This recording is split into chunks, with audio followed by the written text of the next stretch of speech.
as we just told you about, losing jobs, doing more work, doing work without any remuneration. So that is what is. And among those are the women who are from the minority communities. We have Saida Imam with us, who is a specialist of this. She's worked with the Minority Commission of India, and she's taken up so many similar challenges. Saida ji, I just wanted to thank you once again for joining us, and I want to ask you that, do you think that the impact of the pandemic has been more on women? We just showed some figures, but has it been more on women from minority communities? And what do you think, how they can be targeted to help in these times?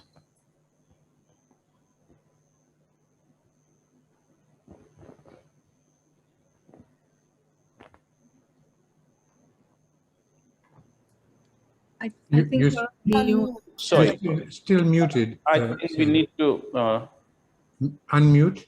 Am I audible? Yep. No, I would like actually to say that although I was with the commission and we were looking after 6 communities, I was patently looking after all of those who needed help.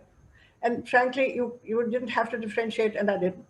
As it happened, the Buddhists, Christians, and Muslims were the most affected because they were the Dalits who were converted to these three religions. So they were actually the most backward, if you like. The Sardar and the Jains and the Parsis and so on were not as limited in all the accesses that other women had.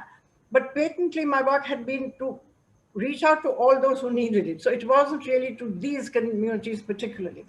And I have gleaned from that a whole lot of things. Actually, lots of bees in my bonnet, as I mentioned to Dr. Khosla, that it seems so essential and perhaps simpler to get to doing. Who people like with Dr. Khosla and many others who assist him in the field, in the actual work, could possibly look at and figure out, for instance, I mean, have you noticed that the woman becomes the center of the problem the minute there is any problem of any kind? I mean, COVID happened, right?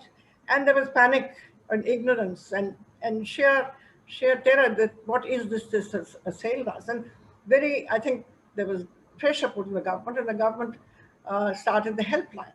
You would know about that. Within a fortnight, and I think 89% or 94%, some crazy figure like that, was not to do with COVID. It was all to do with domestic violence. And the extent to which it was occurring was just not in the least bit less than tragic. And my own feeling is, and I'm sure there's much data to support what I'm saying and elaborate what I'm saying. Can we please, for God's sake, there's Geo. There's a manufacturer called Geo, which keeps on doing all kinds of kindnesses in terms of generosities in the world in which they operate. Why can't we have a Geo phone, I don't know, sponsored by do-gooders in the industries or whatever? So this woman now owns a phone. Can every woman in a lower middle class household, regardless of minority or majority, please, for God's sake, have her own phone? I'll tell you why. Because of COVID, I'm interested in education, so I'm sort of take interest in a lot of people who are doing very fine work in education. There, the problem is that the telephones in the homes are not available to the child. So there are 3 or 4 children at home. They're all studying online. And the boy always gets the phone in fact, there's research to show that the parents are now saying that this girl is in any case going to be married, so it's all right if she doesn't attend class. Let this phone be given to the boy. It's with him, and so I'm saying let's make this 3 phone. It's only available to the girls, and it'll give the mother a lovely place of pride in the household, which she doesn't have at the moment, with her daughters and with her husband, everyone, to say, yes, I'll ration out my phone, you can have my phone for your classes, I will have my phone for my emergencies. My major sort of cry for the phone is also because, do you know that the government has a number of, which I discovered having joined the commission and the various 6 years that I spent with the government. The government actually does some very, very fine and useful things, very applicable to the very needy. But somehow there's a huge communication gap. They don't, for instance, know that there is a self-defense wing in every major, not major, in every police station, actually it's meant to be, for women. So there's a wing of women who actually know self-defense tactics completely and totally, making a girl really not, that she cannot actually be raped. If the girl goes and gets trained there, she cannot actually be raped. That's I have, so I'm not, let me finish this maniacal intervention with the time. I've actually used this in Oakland. Let me finish this. In Oakland, there used to be lots of schools, quite a lot of minority schools, where the fathers would remove the girls from school at age 13 or 14 because it was not safe for them to go. They would be, they would be assaulted on the way. Hey, it was all over for them. And I was able in the entire Oakland school region to get them to get trained by the self-defense wing of the police stations in Oakland. And those girls stayed in school. In fact, they would do annual day performances of what they learned and so on. I would, if you would, I think I should shut up now and let no, no, no, no. We'd like to hear from you, and I'll ask some questions later. And as I said, we are talking to you as someone who's worked very closely with women, and the image which you just drew there is a powerful image. It's about a girl with a phone, because phone and handset has become very important if you want to access financial details. Financial inclusion becomes very important for education. It becomes very important for health. I mean, you cannot even um, um, uh, enroll yourself for your vaccine if you don't have a phone. And as we have discussed in this series, that only 32% of women in India, uh, uh, beg your pardon, 38% of women in India own their own phones, and most of them could not because of the high um, charges, and only 18% had heard of internet and used internet. So those are huge challenges ahead of us. And what has also happened during the pandemic, I'm coming to you, Ms. Iyer, uh, what has happened during the pandemic that the corporates, she was talking about giving free phone to all the women, that the corporates have been asked by the government to shift their CSR deployment to the COVID effort, the pandemic effort. So there's a lot of overhang now that all the work the corporates were doing with the society have been diverted to fighting the pandemic. And um, it's increased our backlogs in that area. That's a very tricky question. And how do you think the corporates, you work with several large companies in India, that how can they now refocus and reinvent themselves, because this is not going to stop. There is no pre-COVID and post-COVID world. There's only one word, which is COVID word. So I'd really like to hear, and everyone would like to hear your thoughts on that. Well, basically, I'm saying that there has to be a Sorry, conglomeration uh, of. uh, I was asking that. I'll talk to you. Thank you very much. I was asking Rama that question. Exactly.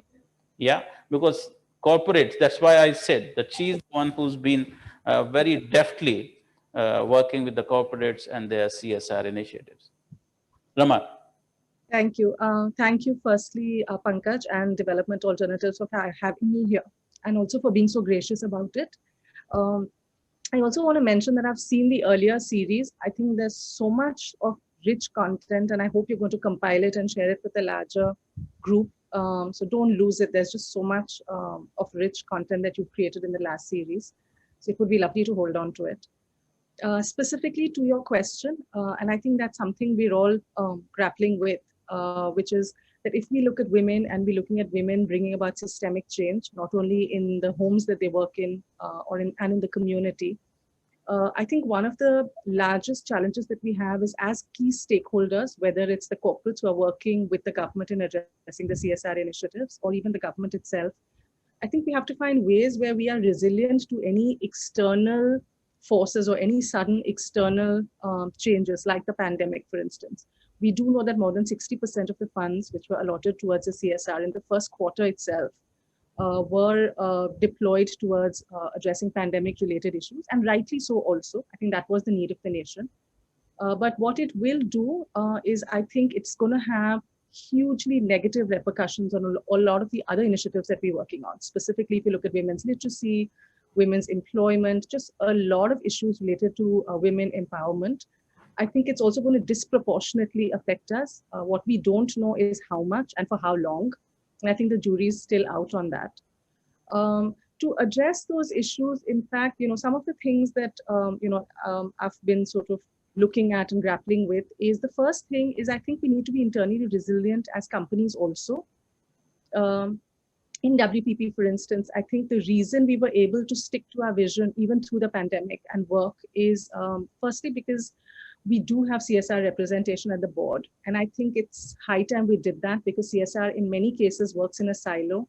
It's not really something which is strategically involved in the organization. So we have board representation. We also have a country head, Srini, and we have a global head also who's hugely committed and invested in it. And I think that protects us from any sort of moving away strategically. And I think that's important in organizations, that you need to have a long-term vision, otherwise change is not going to happen. Which brings me to the second point that, I think also as an industry, we tend to measure ourselves by the input. So if you look at the pandemic, for instance, it's about how many oxygen cylinders have we got, or how many masks do we have. We rarely measure ourselves in terms of the outcome or the actual change that we bring about. This is also something that in your earlier panels, I noticed there was this discussion on what is literacy itself by definition. And I think unless as an industry, we move towards addressing larger outcomes and outcome related changes, we don't even have a common definition on what is literacy or what is women's empowerment. I think it just prevents us as an industry to pull together in the same direction because we're all working on different endpoints and not necessarily an agreed end deliverable. And I think that's critical. The third thing is, I think we should have the courage to make mistakes. We should really be willing to reinvent. We should be willing to try out new initiatives.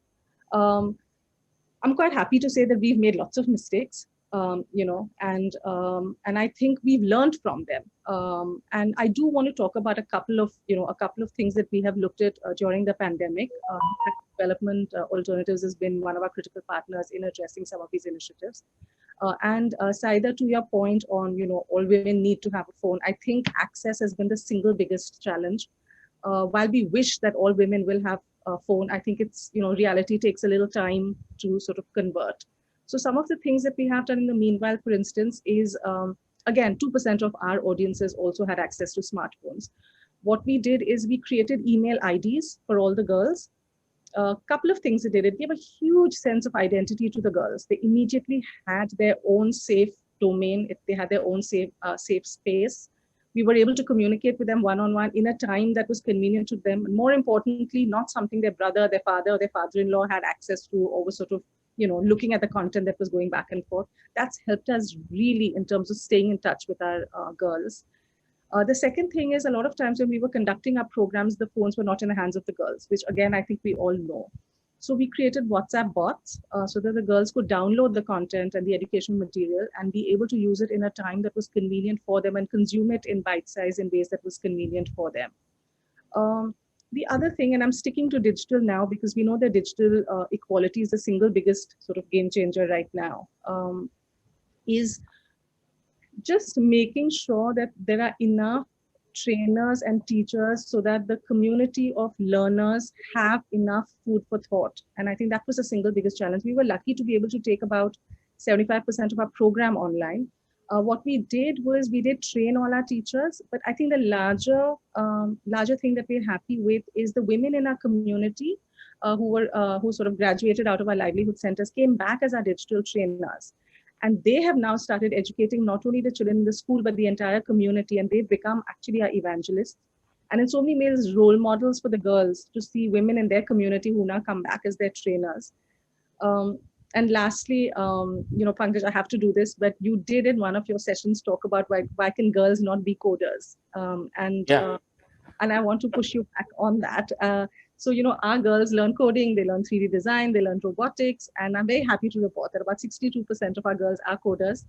And in fact, in an inter-school competition, we had one of these girls who was in a 3D program came second, and we're looking at commercializing her product, in fact. But I think, I'm going to end with saying that the big thing that we have learned is that if you're willing to reinvent and sort of put aside what are things which we've learned in the past and best measures, and be willing to keep adapting yourself, then in many ways the pandemic, of course, it's had lots of downsides and challenges, but it's taught us so many things. And we've noticed that the girls and the women who've managed to sort of find moments of success in this situation, it has disproportionately impacted a lot of the softer measures that we track, which is confidence, goal setting, self-esteem. And I really think that when Anjali came up to pick up her certificate, the look in her mother's eyes when she saw her daughter get a certificate for a field which is intrinsically believed as being a male-dominated area, I think those kind of moments, those are the moments that you really look for. Those are the moments of change. And I think that is when perfection has begun. Yeah. And I think it's for people like Anjali and Manisha and so many other girls that I don't want to mention that we're sitting here. You are absolutely correct. You're absolutely correct, because the way our society is, the girls, the women, they have to push the boundaries harder and further. And if you just look at the recent match India had, the women's cricket match, just one catch by Miss Deol has caught the imagination of the entire world. That the way she caught that ball was absolutely amazing. But there again, she was pushing boundaries. And creative people, like in your case, WPP, or in the case of my next speaker, Sohini Bhattacharya, Breakthrough, the creative people have to now push the boundaries more and more. So I've seen the earlier breakthrough campaigns, Man Ke Manjeere, that was getting a cultural icon to push those boundaries. Then, Bell Bajao, you did so well in breakthrough, through breakthrough. And do you think that now we have to come up, your community has to come up with new such campaigns which really hit at equality problem of women, gender gap we've been talking about, literacy, health, financial inclusion, and connectivity, all these things. How are you guys coping up with this, and what are the new things you are thinking and rolling out for people as communicators? Thank you, Pankaj ji, and thank you, Development Alternatives, for having me as a speaker today. One of the things that I'd love to kind of address is this whole thing that Ashok ji mentioned about instrumentalism. I mean, we do not really want girls and women in our country to reach the full potential, because that's going to help with the economy of the country. We want to reach them their full potential because it's their right? It's something that they're intrinsically entitled to. And this is where the problem begins, because we do not, really encourage and recognize this entitlement. What happens is that this pervasive gender inequality, which is deep-rooted in our ideologies across India and many other countries, of course. Gender bias and discrimination happens to young girls the moment they're born, or whether they are allowed to be born in India. And then it follows through in substantial nutrition, in not being allowed to go to good schools, in being burdened with the unpaid care work. Girls are often take off from schools because they have to, either look after a sibling at home or the housework because both parents are going out to work. And the COVID has, of course, intensified this, but even before that, even before COVID, 1 in 3 women, 33% of women in our country were facing domestic violence. Not just domestic violence, there's sexual harassment out in the roads as well as out in the workplace. So, this whole thing rests on our inability to actually value, respect, and love women and girls for who they are. And so the daily experience of women and girls are harassment, fear, and curbing of freedom. So that's the first thing that I want to kind of put squarely. I loved what Saida ji said. Self-defense is a learned skill, and of course, all girls should do that. But why do we have to learn self-defense? Why can't boys learn, and men and boys learn to restrain themselves? Yeah. That is $100 million question which very few organizations are really, really addressing now. So given this context, it becomes imperative to engage with the barriers, particularly the violence and the discrimination. And that's faced by women across, in the workplace. And you see that in the number of, women who are dropping off the labor force participation. And violence and safety on the commute to work is definitely a thing that we need to address that. So, normative change to create an environment that discourages violence against women, that declares a workplace as safe, that induces confidence among women living at home and going out to public spaces is something that we have to do that. We do that through an education system. So we have a curriculum called Taroki Toli, which works on teaching young people between the age of 11 and 18 about gender equality, both boys and girls, and all kinds of boys and all kinds of girls. So it teaches them about negotiation skills, teaches them about rights, teaches them to have intergender conversation, because in rural areas, even though they are co-education schools, there's literally a wall between the girls section and the boys section. So it also teaches them intergenerational conversation, because in rural areas, boys and girls do not open up with their parents. There is no conversation about your bodily changes, your menstrual problems, your relationships and other kind of things. These are discouraged. So our gender equality curriculum has now, with the help of the Punjab government, we have now mainstreamed it across 4,500 government schools. And we have really redone the curriculums of English, moral science, and social sciences with a gender lens. And we are going to teach train about 43,000 teachers across the government school system. This is an essential thing that I urge all state governments to look at and take it up. We've seen this happening in Kerala now. We are having talks with the Orissa government to do this. This is something that where we can dig in. Because our experience has been that when you talk about gender discrimination and violence and rights with young boys and girls, the thing that happens is a citizenship right. It's not about just gender. Then girls and boys take action for their families, for their communities, for society as a whole. That's my second point. The third thing is that, all of these things about phone and access to phone, we've faced this in trying to reach out to our, 500,000 adolescents that we work with. Why can't the government, through its Beti Bachao, Beti Padhao program, make sure that, like cash transfers, phones are given to young girls? Not just phones, but talk time is given to young girls so that they have the ability to continue their education. They have the ability to be connected to the, outside world. So, if you're just going to make a phone accessible and not give them talk time, or give them talk time but not have a phone accessible, it's not going to really look at the problem. And the second thing is that a phone in a girl's hand is looked as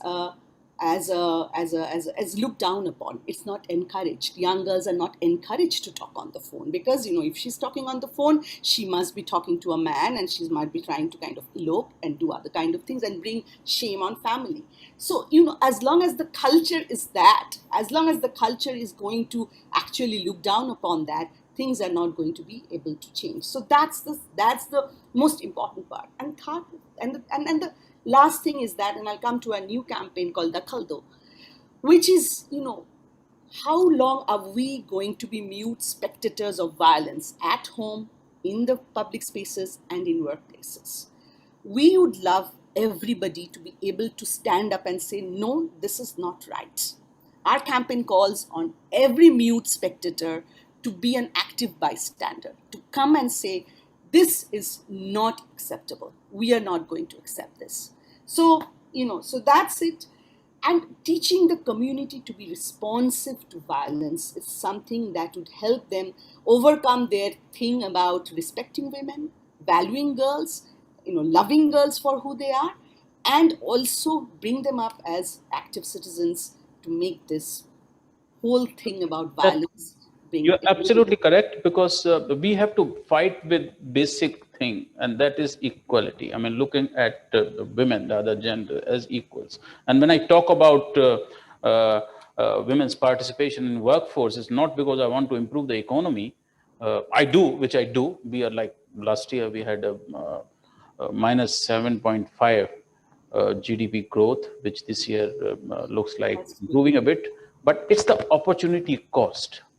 If we don't have the representation of for half of the population in our daily workforce, I mean, how can a country progress? I mean, that's the big point, and that will come only through equality. And what you're talking about equality, that will come through the conduct of people who are the policymakers. We look at the last elections, we had only 40.4% representation of women in our parliament, in Lok Sabha. But there are good signs. Even expansion of the cabinet, you can see there are only 11 women among 72 ministers. But that's changing. Last election in West Bengal, but TMC decided to field 30% women. Why can't other people do it? And coming to the boardrooms, as Rama was pointing out, I mean, why don't we have representation in company boards of women more and more? There are lots of them. I mean, if you look at the numbers, women in higher studies in India are doing now much better than men, boys. I mean, but they're not still breaking that wall ceiling. We need to, I think, come up with ideas as a socially aware lot to push those boundaries more. Dr. Khosla, I'll come back to you again. Don't you think that this whole conversation we are having, whether it's Saidaji, whether it's Rama, whether it's Sohini, everyone is talking about this whole being connectedness, exchange of knowledge and information. Do you think programs like Tara Akshar can really benefit if you have a very strong component of digital connectivity in it? Because the old world has changed. Now, boots on the ground won't work as much as digital space and connectivity through that. What are your views on that? And can we like reinvent the current programs go and push in that direction? Unquestionably, Sayedi is right, and so is everyone else.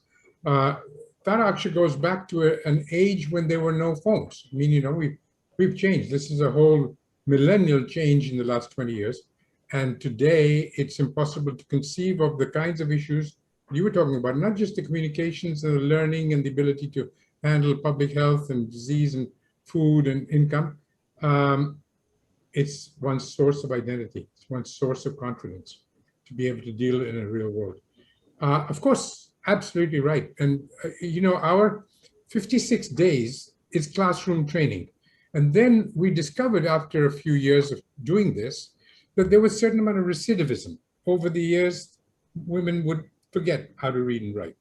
And in order to bring them back up, we set up a very, very innovative approach, which we call Gyan Chaupali. It's a kind of a reading club, if you like, where they are given time in a supervised sort of place to read magazines and books. And there, it is our ambition, as we get more and more financing for it, to place tablets and internet connections and so on.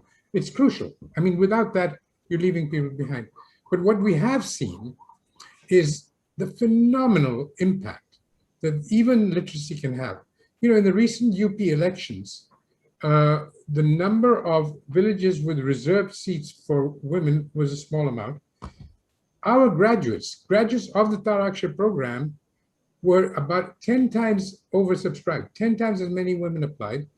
And the number who actually got elected was phenomenal. I mean, you know, and these women had just made a transition from being totally illiterate to being able to read and write, and probably had a cell phone by now. But, you know, they stood for wards and for block development officers and for various, and panchayats. And, you know, I've got numbers here which are mind-blowing. There were literally a sweep, a flood of Taraksha graduates who became sarpanches and became panchayat leaders. I mean, you know, they were really quite extraordinary. And the feedback I see from that is that you just give a person, it's not just a woman, just give a person a chance to be themselves, and you've got a whole new human being, you know, and they're capable of becoming leaders. The Indian gene pool is not deficient in either entrepreneurship or in leadership. And you just give it a chance, it shows up. Yes, absolutely. And our young people, they're the ones who are doing it, and they'll be tomorrow's leaders. We've started getting questions now, and I'll just shift. Yeah, just say something before the question starts. The question is for you. Ah. So the question for you is that, do you think that COVID has deepened, this pandemic duration has deepened the gender gap even more, what you're talking about? And the threat, I mean, all evidence, all the research which has been done goes to show that this has had a spiraling effect.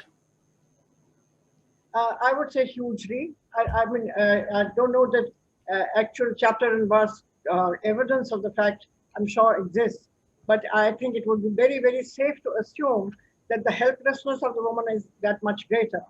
And the feeling of frustration, all this business of, you know, men should behave differently and so on. For heaven's sake, they are at the moment the most frustrated species. So expecting them to behave differently to what they always done is going to be supremely difficult.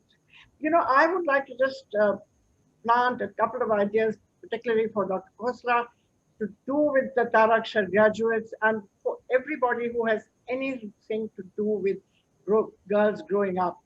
There is a thing called My Vector.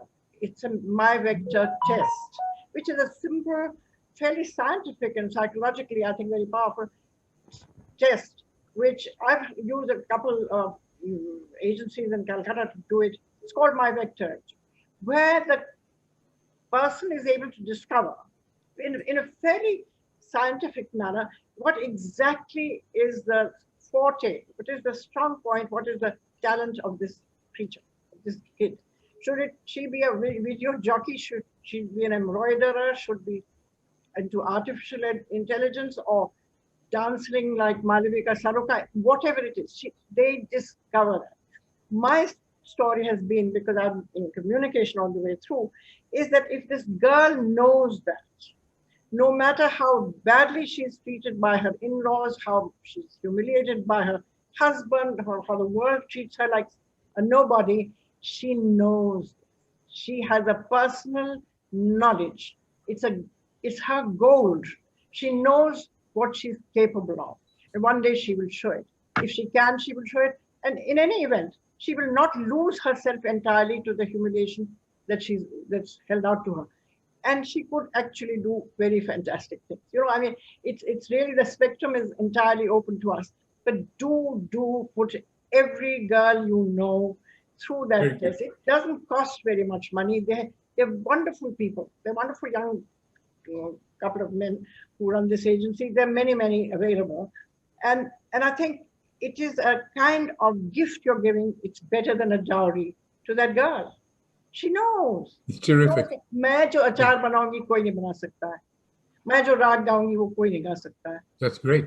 Yeah, I mean, you are giving her psychologically what she needs to face the world, which is not going to be nice, right?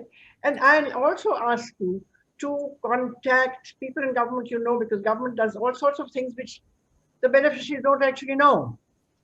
There's a thing called Mahila Samakhya, who, when I was very excited, Dr. Kosta, about Tarakshar and education and skilling of the girls, they said, look, hang on. You are organizing for the girls to get more exploited than they already are. You are qualifying them, you're giving them talents, you're honing their talents, their money. They kept on giving me examples of how the money that the girl earns is taken away from her. It's not hers to keep. So they had a thing called Mahila Samakhya program, which is really about the girl developing confidence in herself. Because actually talent and excellence, unfortunately, in the Indian girl does not give her confidence. She still thinks she's hiding in the room until she's called to say, Aake gana suna do. Yeah, jo bhi karna hai karna. Yeah. What I'm trying to say is that she ain't confident. And this Mahila Samakhya is, they've done various things, created sangatans and so on, given them a bit of legal training. I'm saying that if you do that, then they can stand up and say, my education is my dowry. They can also stand up and say, I would like you gentlemen and you ladies to figure out what legal resort one can have to actually say that the dowry, which willy-nilly this girl will be given. I'm sorry, I'm jumping subjects, but willy-nilly the girl will be given a dowry. Can it not be hers? Yes, absolutely. Entirely in her custody. You are absolutely so correct that they have no access to her bank account. They have no access to her safe deposit vault with her gold jewelry. Dowry is hers. It's her generosity to part with them, from her to financial stability, which actually all confidence comes from financial stability and financial security. And we've discussed that at length when we talked about financial inclusion and how women are falling out of on that map. In India, only 13% women own farmland. Now you can imagine that almost 60% of India is dependent on farm income or in the rural areas. And only 13% own that. And if we can come up culturally, socially, and push the government to have some sort of legislation where the farmland can be in the name of women, girls, and all this dowry, all these problems will be solved by itself. So that's it. And resilience also, that's a big problem. Another question is for you, Rama. Have you worked on making communities more resilient, and has that turned them more empowering towards women? What has been your experience?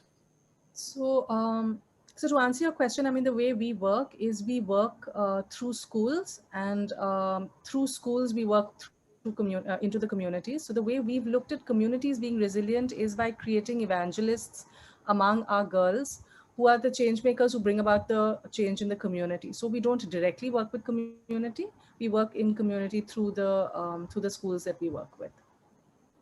Yeah, okay. Next question goes to Sohini. Have you seen instances where women have raised their voice against the sexual harassment or violence through digital means?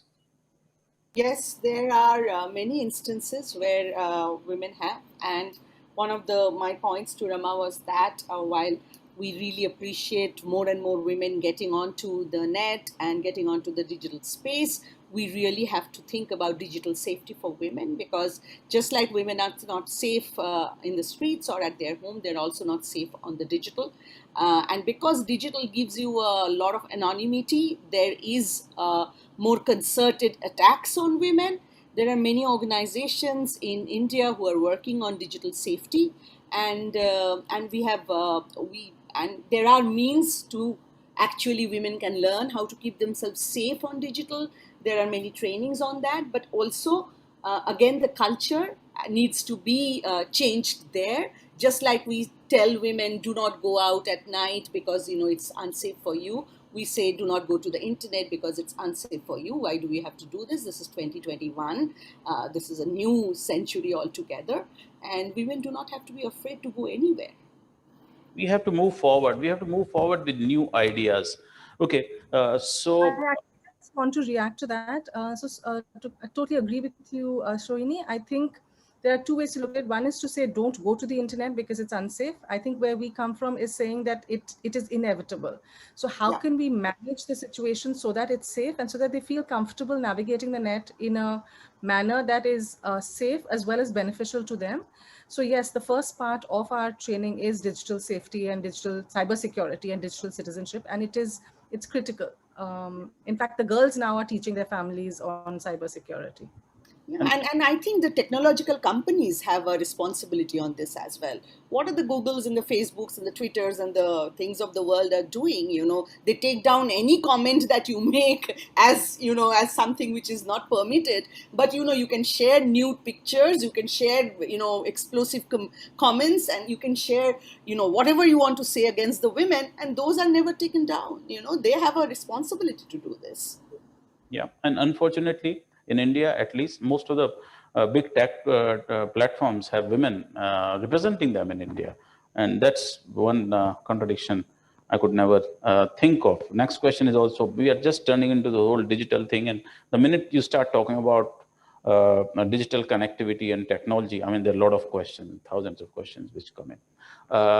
And it's very good for me that two participants talk to each other because it reduces my work. But we have to go forward on our livelihood and empowerment theme. And one of the thing I'd like to know from all of you one by one is how to basically create new paradigms, new programming, new platforms on this theme, where now we have 2-3 things which are very clear. That we need connectivity, we need health security, and health security I mean pandemic, post-pandemic, health security. We need participation, a lot of participation by women in different kind of things, and everyone keeps we get stuck at this problem that we have to change our attitude. We've been talking about changing our attitude from millennia now. How do we change this attitude? How can all this work done by the corporates as CSR, by NGOs, Club of Rome, Dr. Khosla, and by Breakthrough, all this, how this can be now pushed together in one direction, and that is that how to get more and more women participating in our daily affairs. Dr. Khosla, I'll begin with you. Well, look, attitudinal change and behavioral change doesn't happen on its own.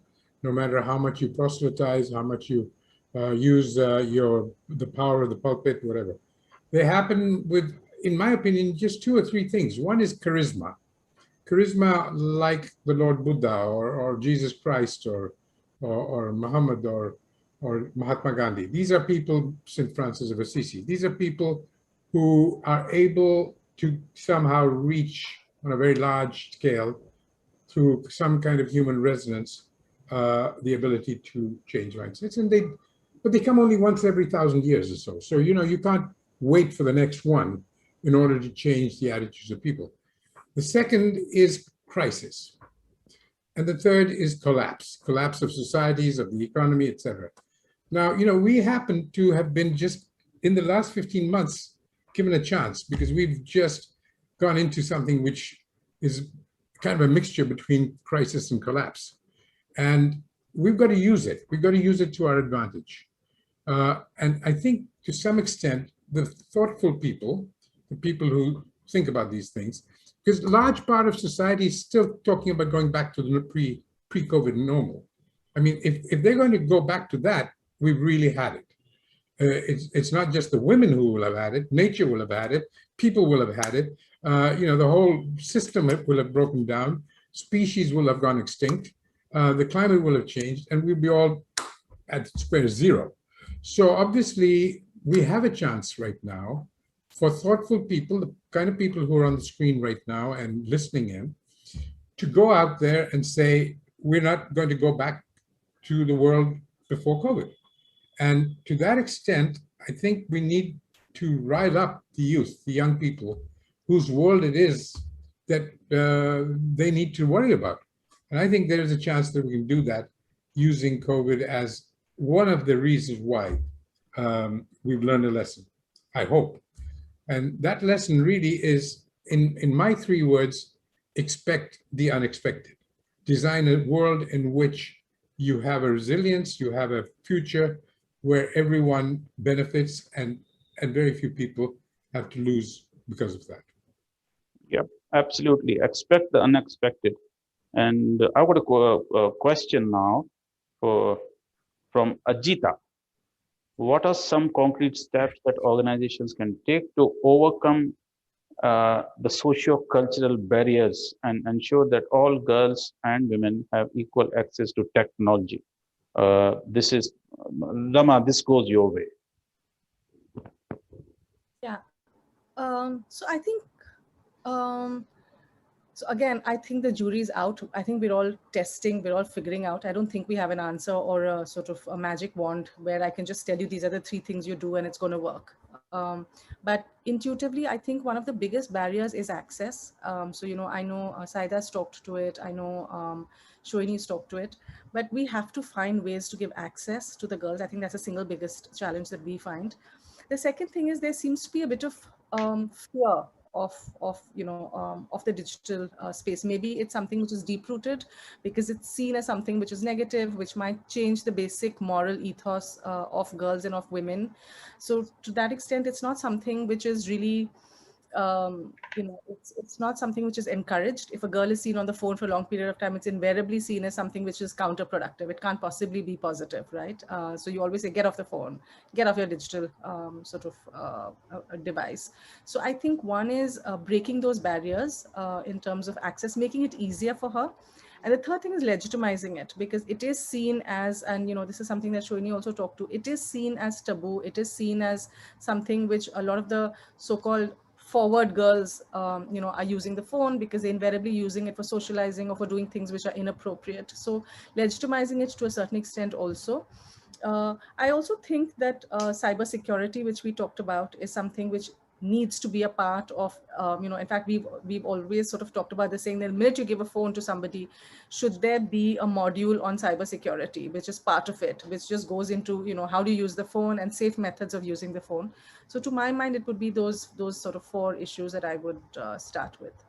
Yes, absolutely. And when we talk about cybersecurity, we forget that the only country which has dealt with the cybersecurity and fake news problem is Finland, because they teach fake news in schools.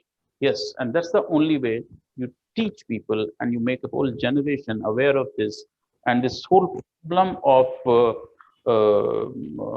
fake news and misinformation and disinformation online, I mean, it just goes away because the citizens are more aware. And that's another thing about education. And that should also be about education of women, as we are talking about. Saidaji, as rounding off this part of the webinar, how do you think this whole COVID thing is going to affect women in the long run? There is no question about it that they'll have to cope with more. And they're used to doing it. And somehow I feel that the spirit can't be lost.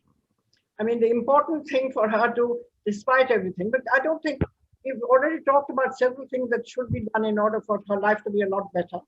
And empowering her, giving her a phone she can call her own, giving her self-defense we're giving her education, giving her vector, what she can further in her life. But in all of this, and I don't know about women, I would say this across the board for all of us, is that, the ability to say, what can I do about it? What did I do wrong and what can I do about it? Rather than something terrible has happened, somebody has been offered to me, I am the victim. I think we have to get everybody out of the system of saying somebody else did wrong and I have to suffer. No, if something is wrong, maybe you did something wrong, or maybe you can do something to make it better. Somehow, a self. I mean, I would like to get every woman to feel that look how empowered I am, because I seem to be the center of dealing with every misery. How can I cope? What can I do? Rather than become the submitting victim. And I think, I mean, I'll give you a story. You know, when we were growing up, and I was very spoiled kid actually. My parents, if you ever do took a problem to them, said, "What did you do wrong? You're coming with complaining about someone else. What did you do wrong? What did you do wrong?" And so let's think about that. Now, they don't actually love me. I discovered that in my corporation, which I joined actually, Dave Walter Thompson, which had this lovely policy of first person intolerance. So First person intolerance, I think, is an important thing for all of us to remember. First ask, what did I do? Because blaming the other and making things infinitely worse is, I have to be stronger no matter how rotten my partner is or rotten the world. Which is why I talk about my vector, which is why I talk about the fact of I'm the one who can make a difference. And you know, if you were to take that attitude, if the woman was to take that attitude, the surrounding world will be more cooperative. The surrounding world, because they're not being blamed, are going to be more cooperative with her. So when you start getting blamed, that the person refuses to help.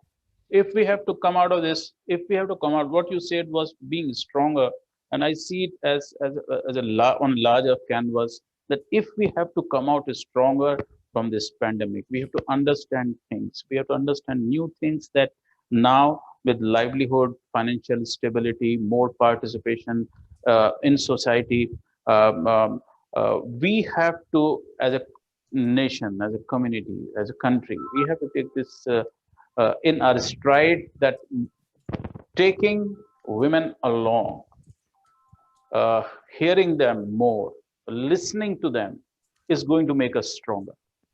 Because from this pandemic, we can't come out. I mean, all the repository of wisdom doesn't stay at number one, at the people who are at policy level, and number two, the men, they think that they monopolize that policy making. It will not work, because we are in a new era. We are in a new world. This planet has never faced something we've just faced in the last 15 months. And to come out of this, we have to think of new things. And one of those new things could be equality for women. And that will make us more stronger. They will make us stronger and more resilient to deal with anything in the future. I really thank you, all the participants, Dr. Khosla, Saida ji, Sohini, Rama, for your participation in this. And I hope that this dialogue continues, and we'll try to make it more permanent. And if you want to join in this, all the numbers are there on your screen. You can join in with Taraksha's this effort as a volunteer, as a supporter, as a contributor, as a donator. And thank you for watching this. And thanks for now. Goodbye. Namaskar. Thank you very much. Thank you. Thanks a lot. Thank you, Pankaj. Thank you, everyone. Thank you.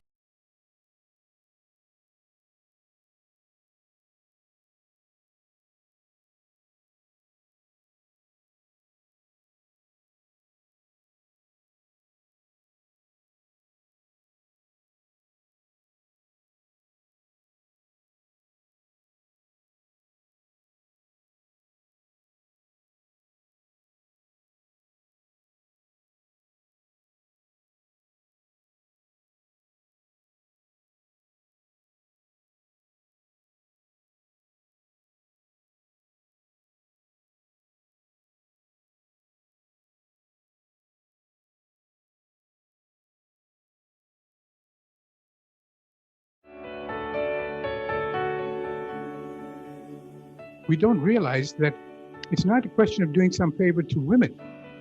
question of stopping the prevention of nation building because people got left behind, got left out of the mainstream economy. The costs of not having everyone able to participate in the economy simply means that the nation loses, not simply the individual. First of all, when women want to come forward to start on their own, they are bound by a lot of socio-psychological beliefs which kind of impacts themselves. And therefore, many a times, even if women would like to come forward and want to participate or kind of identify opportunity, there are a lot of forces pulls her behind. All of us agree that literacy is a very important factor. Evidence-based finding is that continuing education programs in adult literacy for women are very much still needed. Related Tarakshar, we have found evidence that more than just enabling women to read, write, and count, this program has changed and energized their relationship with so many entities, their families, their children, themselves. So there are two aspects to it. One is how to access it, and the other is what it can do for you, how to know how to operate it and to use it for what it is. And there are several barriers to it. So to mobile ownership, there are definitely barriers. Affordability is a significant barrier, and that clearly stems from the fact that financial inclusion, when it comes to that, I think Indian women and rural women more so will rank abysmally poor in that aspect. Women's education, understanding is the key to the families and the actual transformation of communities. And it seems to be one of the things that in most cultures are lacking the most. So it's kind of this weird dichotomy. Like India has a wonderful tradition of, say, Ayurvedic herbs and remedies or treatments. But a lot of people, they don't even have access to their own education. So they make up things based on superstition, ideas, and social stigmas.